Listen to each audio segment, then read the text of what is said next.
Hey everyone, my name is Wedge. Being a Magic product released in recent memory, it comes naturally that we got some interesting new legendary creatures in Conspiracy. And by legendary creatures, we of course mean commanders. Let's take a quick look at our 5 new legendary creatures from a commander perspective. Muzio, Visionary Architect, resembles Arkham Daxon with a lot more unpredictability. If there's one complaint to have about Arkham, it would be that he is very linear as a commander. Muzio throws that notion out the window. Like Arkham, Muzio is puny as a 1/3, so don't ever expect to turn it sideways except to activate its ability. Lightning Greaves will be your best friend to keep Muzio alive and active. Muzio has a fun ability that requires a lot of building around. The results will vary depending on the highest cost of artifacts you control, so the primary focus will be to get the most expensive artifact in play as soon as possible. At 3 colorless and 1 blue, the cost is steep, so you will likely have to set up first to reduce your chances of whiffing. The ability evolves over time, from acting as an accelerant to powering out threats later in the game. Naturally, you will have to play many artifacts to maximize the ability, and you'll want to include some expensive ones. Round up your Darksteel Forge, Mycosynth Lattice, and Blightsteel Colossus to dig deeper and run about 40 to 50 artifacts to increase your chances of getting something. Muzio will certainly lead to crazy interactions. Out of the 5 commanders in this set, Muzio looks like the most fun of them all. My only concern is that the ability is too expensive to activate. Whiffing on this ability is pretty soul-crushing, so just jam in as many artifacts as you can so you don't end up extremely disappointed. Grenzo Dungeon Warden joins Cellar Door in the interacts with the bottom of the Library Club and is in general a unique commander. A deck built around him will have 2 main objectives. Get Grenzo as huge as possible and run a bunch of creatures for his ability. Red and black don't have a lot of access to Anthem or Pump effects, so the likely path is to run a bunch of acceleration to power out your commander. Grenzo will pair well with creatures that have an immediate effect. There are plenty of creatures in both colors that have relevant enter the battlefield abilities, like Chancellor of the Forge, Shriekmaw, Grave Titan, Zealous Conscripts, and Molten Sepulchre Primordial. Alternatively, you could just power out threats such as Chroma Angel of Fury, Kozilek, and Ulamog. You want a good balance of creatures across all mana costs to prevent the ability from whiffing, much like Muzio and his artifacts. A Reanimator sub-theme is possible with Grenzo, since the cards that don't go into play hit the graveyard.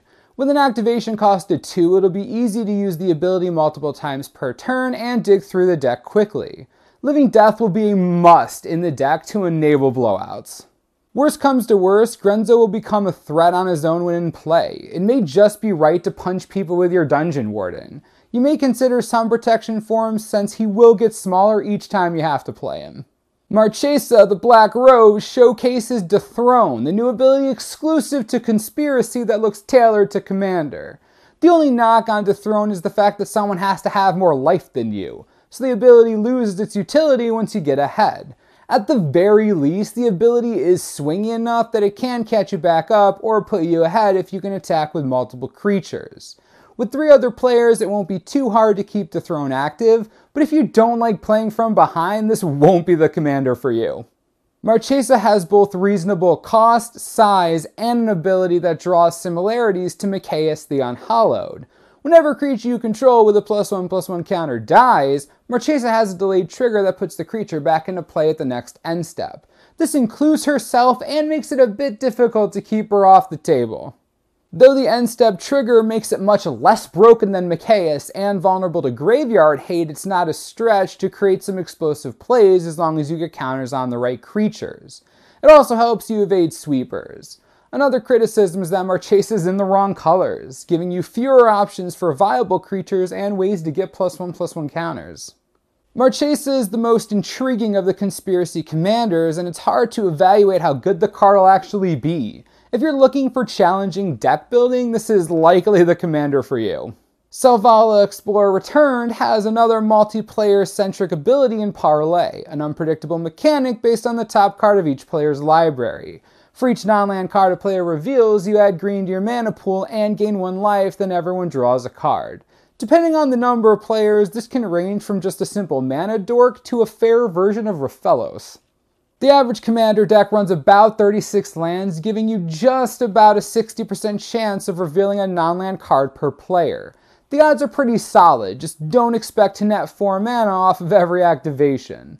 Library manipulation cards other than Sensei's Divining Top are few and far between, but there are some cards you or your opponents can play to give you more info, like Courser of Crewfix, Future Sight, and Oracle of Moldiah.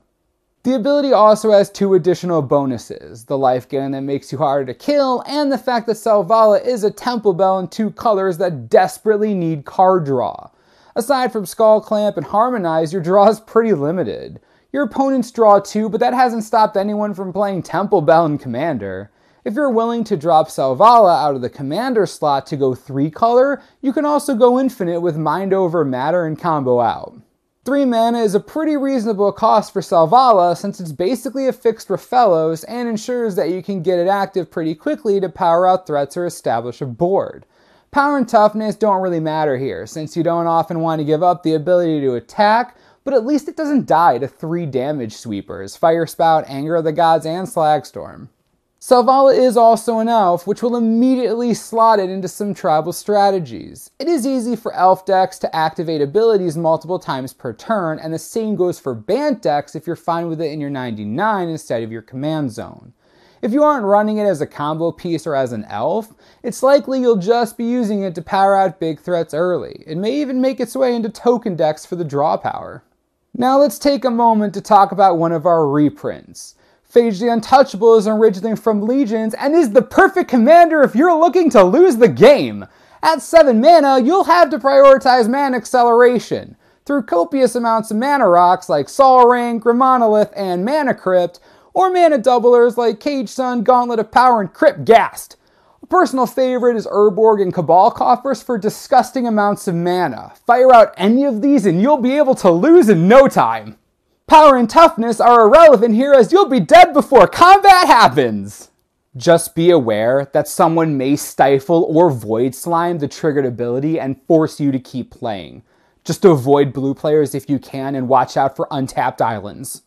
Brago, King Eternal, may just be the most explosive of the Conspiracy commanders. The ability can be super broken with the right setup. When he deals damage to a player, you can blink any combination of non-land permanents you control. Whether you're sitting on creatures or artifacts and enchantments, the ability can be degenerative. With the abundance of creatures with enters and leaves the battlefield abilities in those colors, like Muldrifter, Clone, Karmic Guide, and Revel Arc, it's easy to get value. Being able to reset your mana rocks to play more threats or move auras and removal spells like Oblivion Ring can be really strong. Resetting and reusing Planeswalkers and giving yourself blockers is another perk with the ability. The possibilities are endless and powerful with this card. Brago is a 2/4 just like Salvo and has some evasion to get through. It'll be important to get him through by any means necessary. Bring your Lightning Greaves, Whisper Soul, Cloak, and Swords to help protect it and ensure it hits. Depending on how strong your board is, you may only need to connect once to blow out your opponent, but it is imperative that Brago isn't a sitting duck. Honestly, it isn't very difficult to build around Brago as it runs similar to any deck looking to take advantage of blink effects. Clones, token generators, Necrotals, pretty much anything you want. Can make an entire video just talking about the cards that synergize with it. While most of you will be drafting Conspiracy, there are plenty of cards that'll make their way into Commander decks. Check out the blog to see what non-legendary cards make the cut. We hope you enjoyed this video on Conspiracy Commanders. If this highlight video is something you guys enjoyed, let us know by liking the video and leaving a comment below telling us what you think. As always, subscribe for the latest and most reliable Magic the Gathering information you could ever need. This is the Mana Source, I'm Wedge, thanks for watching, we'll see you next time.